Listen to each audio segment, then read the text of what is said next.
Hey, welcome back to Daily Flash. I'm Mitch English. Johnny B. Bad was a name to be reckoned with when he flew off the ropes as a professional wrestler in not only the WCW, but the WWE. Marc Mero's reached the pinnacle of the athletic success and then lost it all to just bad choices. But didn't stop him, though. He's now inspiring millions to dream big and live a life of passion and purpose. Marc joins us now from his home in Georgia to share his story and what he's doing to help a second generation make the right choices in their lives. Ladies and gentlemen, Mr. Marc Mero, how are you, buddy?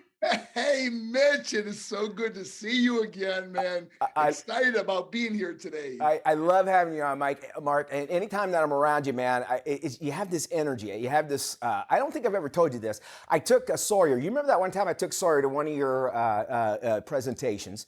It was in downtown Orlando. And I took him there, and this is a kid, he was trying to be cool and everything. But you have some way of connecting with kids.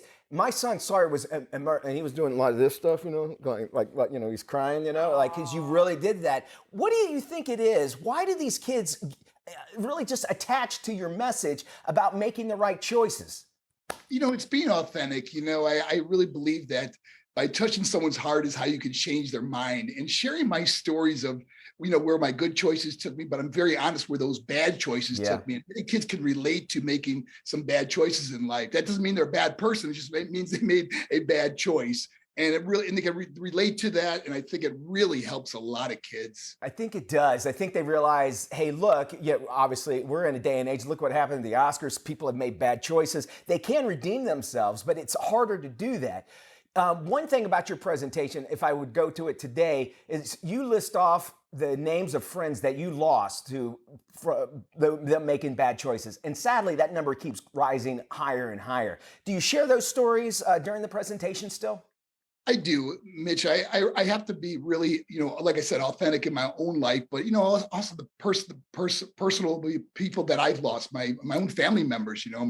My mother and father died from their bad choices, from cigarette smoking.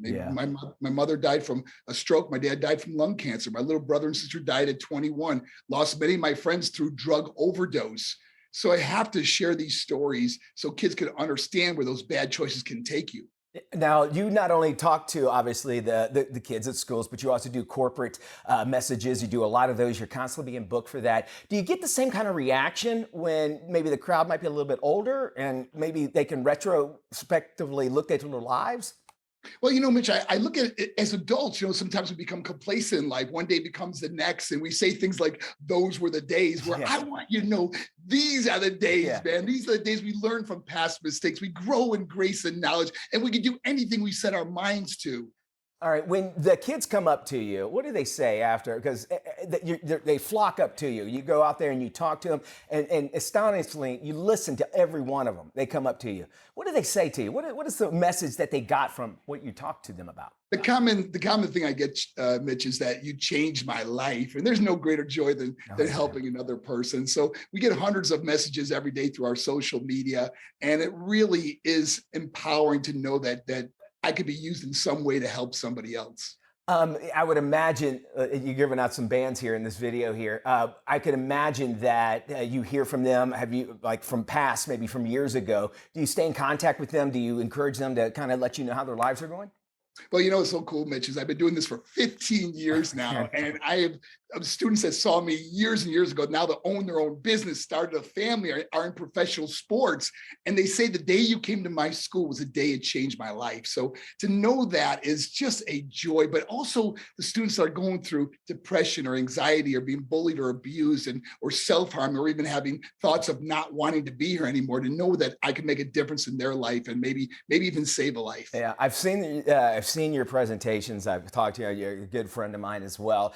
And this message goes out to everybody, not only schools. You want to obviously get to when they're younger so they can establish a better life. If folks wanted to book you and kind of get you into their corporate events or even to their schools, what's the best route of doing that? Please just go to our website, which is ThinkPoz. Poz is P-O-Z as in zebra, thinkpoz.org.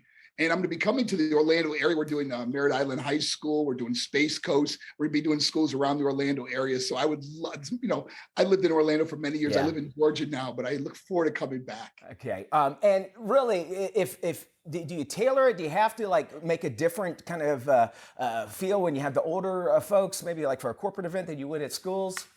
Oh, absolutely. I mean, like I said, and with corporations, I tweak it a little bit, but I still share my story, our story of overcoming adversity, going from tragedy to triumph, from defeat to victory. And that's what life is all about, is not giving up and knowing that the rest of your life could be the best of your life, and it will be the best of your life. I love that, man. You're always positive. That's a message that you give out. If you're ever around Marc MERO, if you don't smile or something wrong, you need to go to his presentation because you will be at the end of it. Marc, I miss you, man, and I appreciate everything you're doing. And if you there at home want Marc to not only come by your school, or if you have a corporate organization that you want him to be present, give a presentation, you can either go to thinkpause.org or just head to his website, marcmero.com. We'll have this link on our website as well as interview. Marc, be good, and let's go do some Michael Jackson dancing again next time. Okay? Mitch, I love you, man. God bless you. All right. When you come down here, come by on the show too. We'd love to have you on. Thanks, man. Thank you.